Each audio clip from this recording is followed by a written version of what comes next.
Bismillahirrahmanirrahim. Assalamualaikum warahmatullahi wabarakatuh.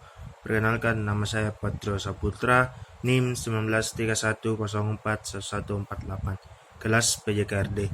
Di sini saya akan menjelaskan tentang contoh analisis data dan pengujian hipotesis. Judul penelitian: pengaruh gaya penimbunan kepemimpinan dan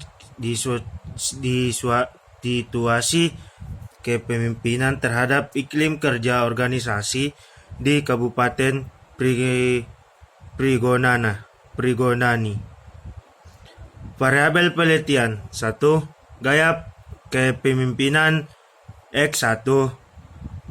Situasi kepemimpinan X2 sebagai variabel independen. 3. Iklim kerja organisasi Y sebagai variabel dependen. Paradigma penelitian: X1 menuju Y, X2 menuju Y. X1 sama dengan kepemimpinan, X2 sama dengan di situasi kepemimpinan, Y sama dengan iklim kerja organisasi. Populasi dan sampel. Populasi dalam penelitian ini adalah semua pegawai yang menduduki jabatan eselon 4 sampai dengan 2 dengan jumlah 50 orang berdasarkan tingkat kesalahan 5%. Maka ukuran sampai ditemukan 44 orang terdiri atas 30 orang pria dan 14 orang wanita. Sedangkan pembagian anggota sampel menurut eselon adalah sebagai berikut. A. Eselon 2 diambil sebanyak 10 orang dengan 6 orang pria dan 4 orang wanita. B. Eselon 3 diambil sebanyak 14 orang dengan 10 orang pria dan 4 orang wanita. C. Eselon 4 diambil sebagai 20 orang dengan 14 orang pria dan 6 orang wanita. Rumusan masalah: 1. Rumusan masalah deskriptif. 2. Rumusan masalah asosiatif atau hubungan. 3. Rumusan masalah atau kompetitif. Rumus masalah deskriptif: 1. Seberapa baik gaya kepemimpinan para eselon di Kabupaten Prigonani. 2. Berapakah baik di situasi kepemimpinan di Kabupaten Prigonano. 3. Sebagai baik iklim kerja organisasinya. Rumusan masalah asosiatif atau hubungan: 1. Adakah hubungan pada positif dan signifikan antara gaya kepemimpinan dengan iklim kerja organisasi? 2. Adakah hubungan yang positif dan signifikan antara situasi kepemimpinan dengan iklim organisasi? 3. Adakah hubungan yang positif dan signifikan antara gaya kepemimpinan dengan disituasikan atau kepemimpinan? 4. Adakah hubungan antara gaya kepemimpinan dan di situasi kepemimpinan secara bersama-sama dengan iklim organisasi? Rumus masalah komparatif: 1. Adakah perbedaan gaya kepemimpinan secara signifikan antara eselon 2, 3, dan 4? 2. Adakah perbedaan di situasi kepemimpinan secara signifikan antara eselon 2, 3, dan 4? 3. Apakah perbedaan iklim kerja organisasi secara signifikan antara organisasi yang dipimpin oleh eselon 2, 3, dan 4?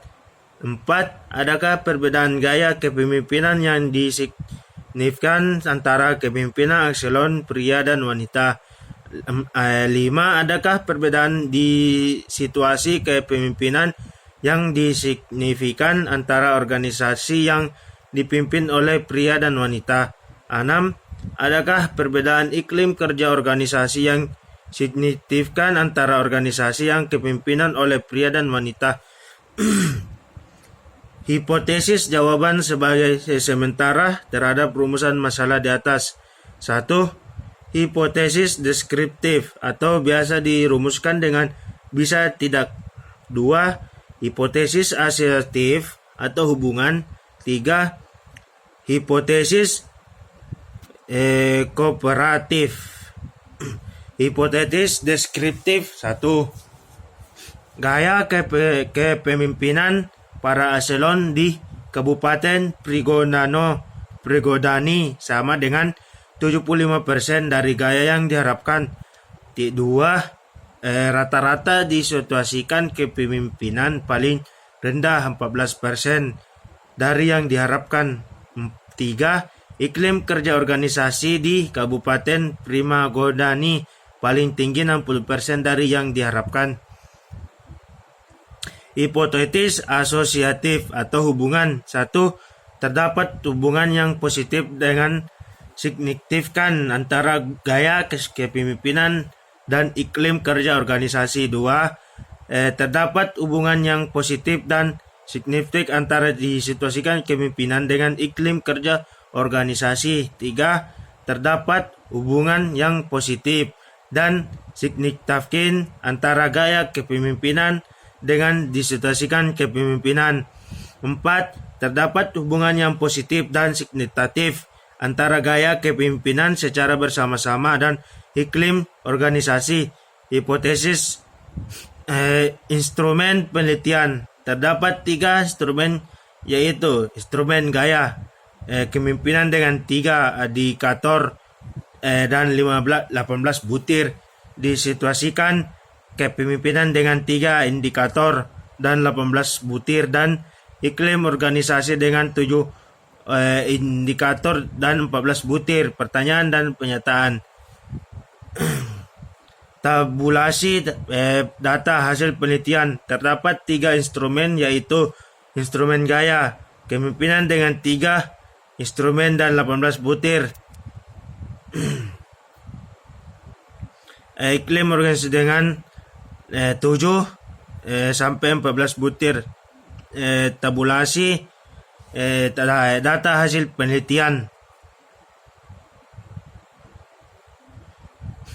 Berdasarkan data yang berkumpul dari 14 responden yang ditetapkan sebagai sampel masing-masing variabel, yakni variabel gaya kepemimpinan, variabel disituasi kepemimpinan, dan variabel iklim kerja kemungkinan ditabulasikan dengan tabel.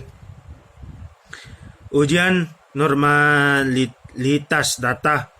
Hipotesis yang telah dirumuskan akan diuji dengan statistik parametriks, antara lain dengan menggunakan T atau teks untuk satu sampel, korelasi dan rekreasi, analisis variabel, dan teks untuk di 2 sampel. Sebelum pengujian hipotesis dilakukan, maka terlebih dahulu akan dilakukan pengujian normalitas data terhadap beberapa teknik yang dapat digunakan untuk menguji normalitas data, antara lain dengan kertas, peluang, dan kit kuadrat.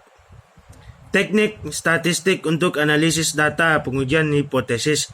Analisis data diarahkan untuk menjawab rumusan masalah sehingga tidak menguji hipotesis. Analisis dilakukan dengan cara melakukan perhitungan sehingga tiap rumusan masalah dapat ditemukan jawabannya secara kuantitatif. Data hasil analisis deskriptif dapat disajikan dengan dalam bentuk tabel distribusi frekuensi, grafik batang, grafik garis, dan peak check.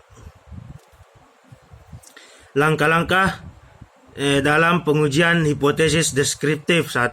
Menghitung rata-rata data. 2. Menghitung simpanan buku baku. 3. Menghitung harga T. 4. Melihat harga T tabel. 5. Menggambar kurva. 6. Meletakkan T hitung dengan tabel dalam kurva yang telah dibuat. 7. Membuat keputusan pengujian hipotesis. Pengujian hipotesis asosiatif atau hubungan. Hipotesis asosiatif diuji dengan teknik korelasi. Terdapat berbagai macam teknik korelasi, yaitu korelasi produksi momen R, korelasi rasion N, korelasi Spearman ring 4, P, korelasi tetrahorik DR, R1RT, korelasi Contini C. Dalam contoh analisis ini, data yang akan dikorelasikan berbentuk interval dan dari sumber data yang sama. Untuk itu, teknik korelatif yang digunakan adalah korelasi person produk momen. Sekianlah hasil paparan tugas saya. Kurangnya mohon dimaafkan. Saya akhiri dengan ucapan Assalamualaikum warahmatullahi wabarakatuh.